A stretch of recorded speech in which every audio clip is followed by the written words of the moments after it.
मालवा के सुल्तान महमूद खिलजी और गुजरात के सुल्तान अहमद शाह दोनों को हराया तो अपनी विक्ट्री के सिंबल के रूप में इसे बनाया। बनने में 10 साल लगे, 1448 से 1458 और 90 लाख का खर्चा आया। उस जमाने में 122 फुट इसकी ऊंचाई है। अंदर जाने के लिए राउंड फिगर के अंदर 157 सीढ़ियां बनी हुई थी।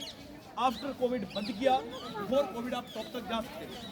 9 मंजिल का है क्योंकि हिंदुओं में नवग्रह होते हैं।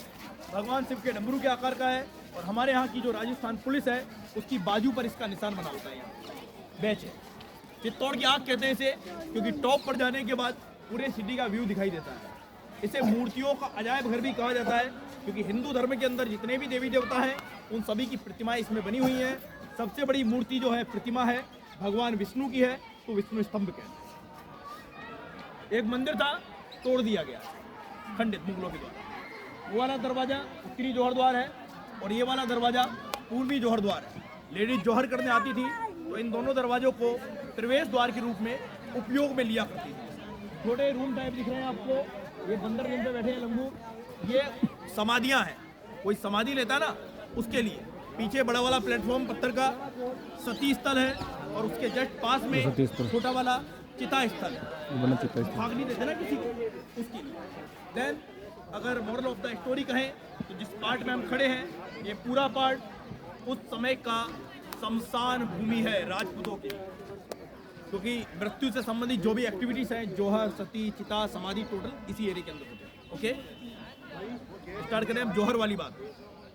जौहर का मतलब पता है? जौहर जौहर जौहर का मीनिंग पता है? हाँ, पति नहीं, दोनों में अंतर ये होता है। सती का मतलब होता है हस्बैंड की डेड बॉडी के साथ में, वो सती होता है। और युद्ध में हस्बैंड वीर गति प्राप्त हुआ और अपने स्वाभिमान के ऊपर कोई आंच आने वाली है, आप अपने आप को जिंदा आग में दाह कर रहे हो, वो है। ओके, समझ में आया? कंप्लीट। स्टार्ट करें अब। जिस जगह आप खड़े हैं वहाँ एक शिलालेख लगा हुआ है जौहर स्थल का।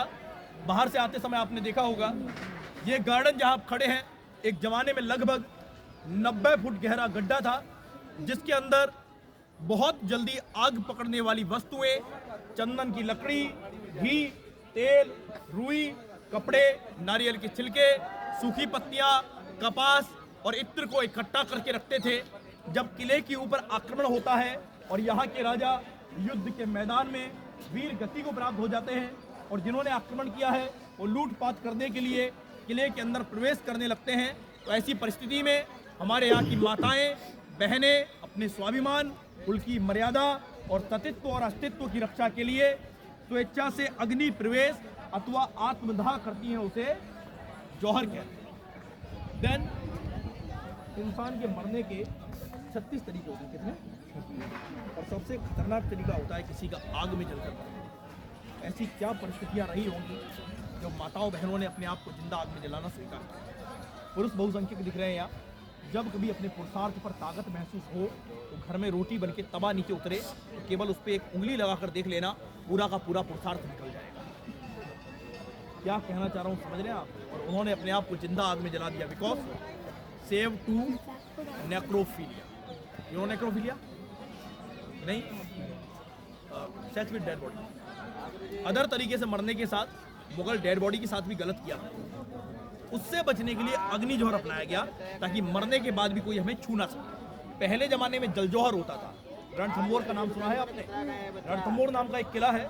वहाँ के राजा हमीर सिंह के टाइम पर उनकी वाइफ ने अपने पद्मा नाम के तालाब में बेटियों के साथ कूदकर जल जौहर किया था।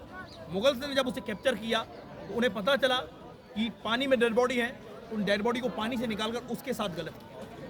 इसलिए अग्नि जौहर अपनाया गया ताकि मरने के बाद भी कोई हमें छू ना सके। इस जगह जहां आप खड़े हैं 3 बार जौहर हुआ है। पहला 1303 में आक्रमण करता है दिल्ली का सुल्तान अलाउद्दीन। तब यहाँ के राजा थे रावल रतन सिंह। सैन्य बल की कमी की वजह से वीर गति को प्राप्त हुए।